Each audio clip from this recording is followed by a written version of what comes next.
The end we're nearing with some of the iconic auteurs of the video game industry is something to think about. Hideo Kojima, which released Game of the Year contender Death Stranding 2 a few weeks ago, talked recently about retirement. The legendary game developer is nearing 62 years old and revealed he's now concentrating work on OD, a weird horror game of sorts that he's worked with Jordan Peele on. Then he's going to be turning his attention to Physant, his Metal Gear successor stealth game. And then after that, Kojima admits he's unsure. How old will I be after I finish Physant? Late 60s? I haven't really said anything about future projects. I do have ideas, but I'm thinking I should direct a film after Physant because I'll be too old in the future. And he does conclude that he wishes to die making something. The fallout from Xbox's recent layoffs has become much clearer in recent days, and that is one of an absolute bloodbath. We've already known about Rare's Everwild being canned, ZeniMax Online Studios' next MMORPG ceasing development, Perfect Dark and its entire dev team being shut down, but now we do know Forza Motorsport is no more. Turn 10, the studio behind the award-winning games, was hit with mass layoffs and is now a support studio for the Horizon games. Romero Games, which was working on a new AAA FPS IP in partnership with Microsoft, had its funding entirely pulled, leading to mass layoffs at the Irish indie studio. While initial reports indicated the studio was being shut down and their project was dead, it looks like that may not be true, as the studio is having ongoing negotiations with other publishers to continue development on their shooter. One thing has become clear though in recent days: Microsoft cannot be trusted anymore at all. It also appears to be zero consequences being given to the executives that have managed all of this so poorly. While Microsoft's focus is mostly on the AI revolution these days, they are mindful of their big franchises. That's why it comes as no surprise multiple Fallout projects are said to be in active development, one of which is obviously the previously leaked Fallout 3 remaster. VGC's Jordan Midler said on the FPS podcast, Fallout is the big one. There are multiple Fallout projects in development, including, as far as I'm aware, that one that I'm sure you're all wanting. It's not far enough along to say anything like you're going to be playing this game anytime soon, and he then joked, anyway, New Vegas 2 coming soon. Although, one might assume this means Obsidian could be working on a Fallout spin-off, but former lead dev and executive Chris Avellone revealed on Twitter that from what I heard, if it is happening, it ain't Obsidian. I know the rundown of their upcoming titles and franchises. So beyond an upcoming Fallout 3 remaster, who knows who could be working on a new Fallout experience? In Exile is concentrating on Clockwork Revolution, which does look quite promising. Obsidian is always busy and has The Outer Worlds 2 coming soon, and even Bethesda Game Studios is all in on the Elder Scrolls 6 right now. Maybe there is a mysterious secret studio working on a new Fallout game, one can hope. And speaking of Chris Avellone, the legendary game designer is back in gaming. He joins a former Quantic Dream lead writer at Republic Games to work on an ambitious project inspired by Golden Age of RPGs. As someone who documented his career being destroyed by bad actors, I just hope that this is a massive comeback for him. Nobody deserves it more. The rise of unknown studios is indeed happening, a topic that we talked at length last video, but this is further confirmed by new Steam data which reveals nearly half of the top performing games have come from AA or indie studios, and you just love to see it. From Schedule 1 to Repo to Peak to Clair Obscur Expedition 33 to Rematch to Kingdom Come Deliverance to a revolution is happening before our eyes. And of one of the games that came out of nowhere and really surprised me is Mecha Break. Earlier in the year I had the pleasure in playing Mecha Break, and my god does it have some personality and high octane action. Well, today this video is sponsored by Mecha Break, the free-to-play mech shooter with fast-paced combat, dynamic battles, 12 free strikers day one, beautiful graphics, tons of customization, and various game modes from 6v6 hero shooter to Mash Mac, their unique take on extraction. There's a lot offered here, with 15 unique strikers in total, each with their own distinct playstyles, whether that be brawler, sniper, or support. And you can even explore an immersive space hub where you can customize your pilot's look and design your mech with 100 plus parts and paint. Jump in today as Mecha Break is out on Steam, Windows PC via the Xbox app, and is a console exclusive on Xbox Series X/S with more platforms to come. Download now using my link in the description down below. Thank you Amazing CSUN Games for sponsoring this video.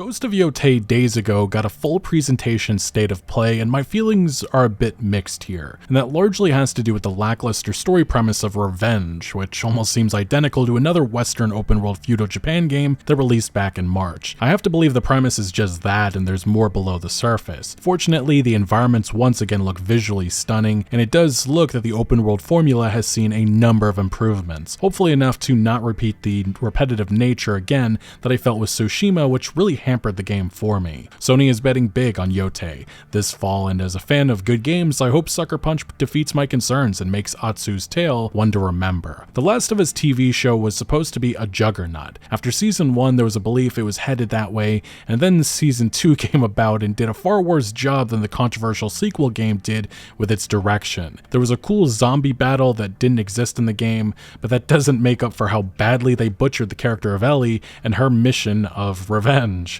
That also is the case because of a very obvious miscasting with the character, but now it seems Naughty Dog's lead writers are departing from the show. Neil Druckmann, who is serving as co-showrunner, and Hallie Gross, who is part of the writing team, have both announced that they are taking a step back and focusing on Naughty Dog and its future projects. I have to wonder if the divisive reception has contributed to this decision, along with potential disagreements with the changes that they've made to the game's story. Either way, this is now in the hands of Craig Mazin, and I genuinely think there will be an even bigger drop-off in Season 3 once the focus mostly shifts to just Abby, a direction that was controversial with the game and one that appears to be the case again with this show, although this time around it's even more of a sloppy mess that almost makes you view The Last of Us Part 2 in a different light. Maybe that was the goal. Maybe. The mobile video game industry is infamous for FOMO tactics. Accomplish a task, unlock the ability to buy an item to improve your team or roster or whatever. A lot of the time that comes with a timer, and this is a normalized practice. And it looks like Bungie is taking some cues from that monetization scheme, as they recently introduced a new reward for those that go flawless in Trials of Osiris. Accomplishing that feat unlocks the ability to buy a digital ornament cosmetic for real-world money, something that will be quote-unquote free down the line via Bright Dust. While maybe not the worst monetization, still something that is very icky and creating controversy within the Bungie community, many accusing Bungie of nickel and diming, which calls into question the future direction of monetization of Destiny 2 and other games like Marathon. And it also does appear to showcase the desperate nature of a company going in the wrong direction fast. Following Expedition 33's success, questions about Final Fantasy's future have mounted, and whether or not Square will again embrace turn-based combat. Producer Yoshi P, speaking to Anime News Network, took this question head-on, saying, "With this question of turn-based versus action, it tends to isolate the gameplay to just the battle system. That doesn't take into account what kind of game the creators want to deliver to players. For example, based on a certain graphical quality we want to present to our players or the narrative we want to deliver to our players, it relates to how we set up the game systems around it.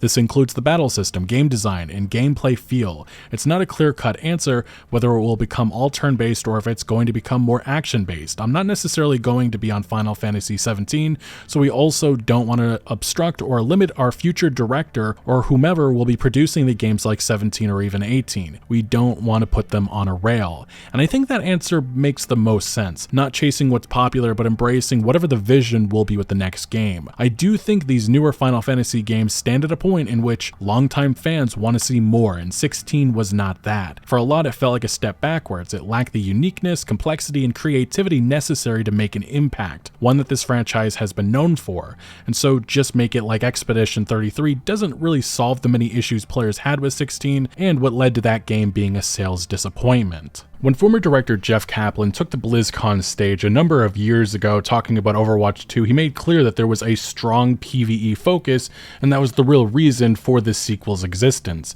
And unfortunately, in the years to follow, because of a lot of mismanagement, key departures, Overwatch 2's purpose has basically gone away, and Overwatch 2 is really just Overwatch 1 at this point, and the PvE promises just never ended up coming to fruition, and a lot of what has been delivered by Blizzard has been underwhelming remarks and statements and actual content. Now, Overwatch 2 game director Aaron Keller was again asked about PvE content in a recent interview, and it's a lot of the word salad that we've gotten from this company the last couple of years. Overwatch 2 director says Blizzard wants to get back to story content after fans feel it dropped the ball with PvE. One of the things that we we hear our players talk about a lot you see online, it feels like Overwatch has dropped the ball when it comes to story and lore, Keller said in response to a question from Overwatch actor Connor McLeod.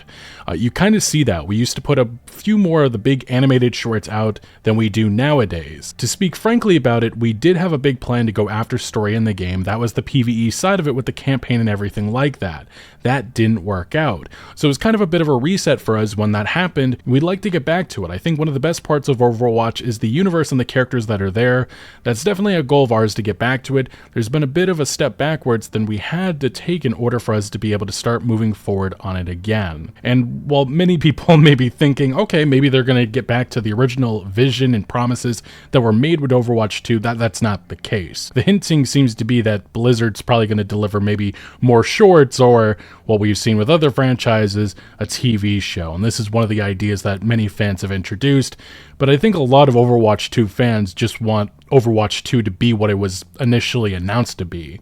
And unfortunately, that vision, that was totally destroyed years ago, and we're never getting back to that. Maybe a TV show is coming in the future, but I think a lot of people are still going to feel disappointment even with that. Nintendo is preparing for their first big single-player experience for the Switch 2, and so far, previews have been largely positive in regards to Donkey Kong Bonanza. Although there was some really peculiar remarks made recently by the game's director in regards to performance issues that was noticed by previewers.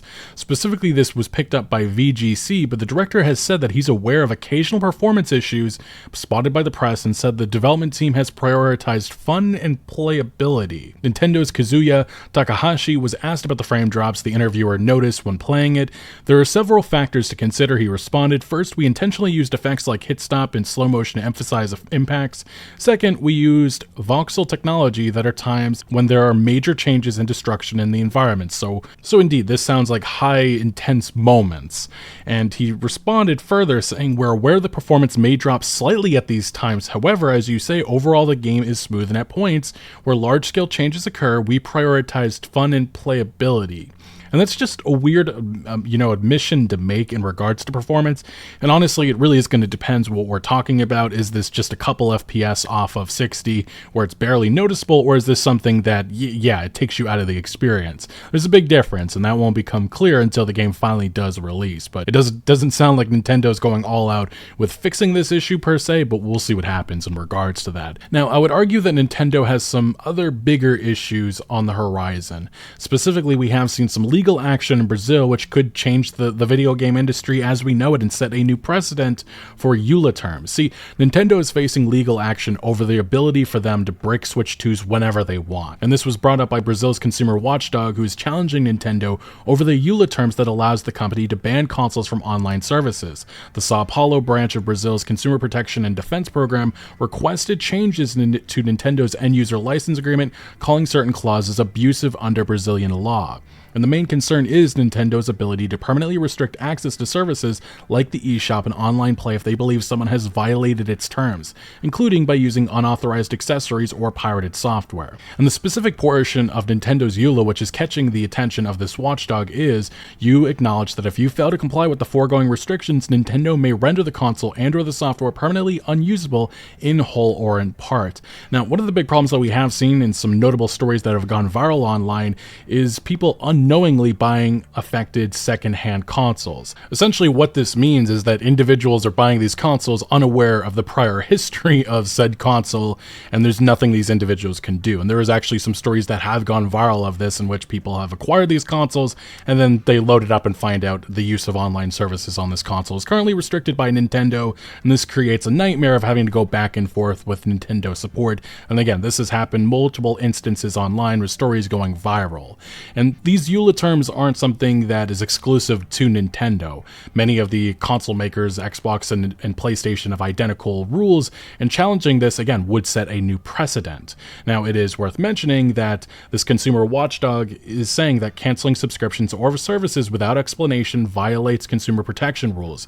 Nintendo, though, has no formal legal presence in Brazil, forcing the agency to contact the company's US headquarters just to open talks, and all indication is that Nintendo is going to be fighting this rule ruling, and this could be something that ends up in the courts, but this is definitely something to keep an eye on because it could change the video game industry as we know it. Now, since we are on the topic of EULAs and some of their abusive terms, one of which that went viral recently was Ubisoft, in which Ubisoft wants gamers to destroy all copies of a game once it goes offline.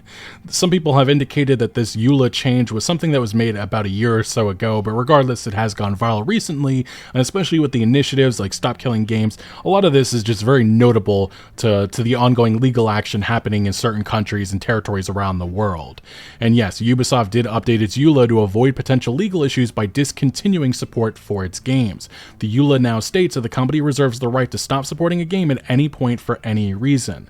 This has attracted considerable criticism from fans, which further fuels the growing dislike for Ubisoft and any companies that is, enabling stuff like this. But this is pretty much about the video game industry's new mission of making it clear that you do not own your games, you just own a license. And yeah, this is specifically Ubisoft's new EULA terms. You and Ubisoft or its licensors may terminate the EULA at any time for any reason. The EULA will terminate automatically if you fail to comply with any of the terms and conditions of this EULA. Upon termination for any reason, you must immediately uninstall the product and destroy all copies of the product in your possession. That is Ubisoft's EULA. And again, this is just part of why people are fighting with Stop Killing Games, because this precedent is one of those things that has to be challenged, and Stop Killing Games fortunately makes this a main issue in the video game industry. And as we explored in a recent video, the AAA games industry is scared and they're preparing a massive fight, especially in the EU, in which that petition that was supposed to reach over 1 million signatures is almost at 1.4 million signatures and already catching, the attention of the video game industry, who has already said that they plan to get in front of lawmakers and fight it. Now, specifically with Stop Killing Games, it is worth mentioning that this initiative is catching the attention of some legal lawmakers over there in the EU. We actually saw Stop Killing Games get the official support from a prominent European politician, specifically Nicolae Stefanuta, a vice president of the European Parliament hailing from Romania, is actively advocating for the movement on social media. Stuff like this is very much encouraging, especially with the lobbyism work that we're about to see from the video game industry in Europe, because again, they are going to fight this. They're going to invest as much money as possible, because changing the video game industry, making it that, community and private servers is something that is enabled, they don't want that. They absolutely hate that, especially because we live in the world in which remakes, sequels, and remasters, this is a lot of these companies' businesses, and, community and private servers could challenge that, especially in the years to come, and they just do not like that. And all of the arguments that they've been making, they're going to throw everything and anything. Think about the kids, what happens, they see some type of content on these community or private servers, companies could be held liable because of that. A lot of it is ridiculous when you actually narrow it down, but in front of lawmakers, that is an argument that has worked. And it does make me nervous about this initiative. But having an actual EU politician come out with support like this, it is encouraging. And specifically, this EU politician said, "I stand with the people who started this citizen initiative. I signed and will continue to help them. A game once sold belongs to the customer, not the company." And this, again, I just love to see that. We need to see this from more EU politicians, and that's why contacting, especially if you live in the EU, contacting your local politicians, that is very important for this initiative to continue to take off and get the attention that it deserves in front of these politicians, in which soon it will be. Now, it is worth mentioning, especially the timing of all this, PirateSoftware has been the biggest opponent, and his arguments are arguments that have been parroted from the video game industry, like identical bullet points. Now, we have seen one of the most prominent video game creators, though, come out against PirateSoftware.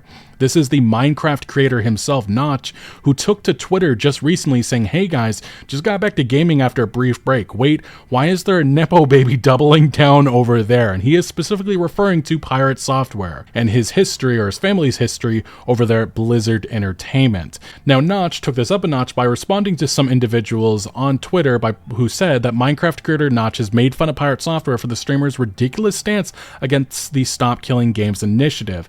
Notch said, just verifying that yes, that is exactly what I was talking about. If buying a game is not a purchase, then pirating them is not theft.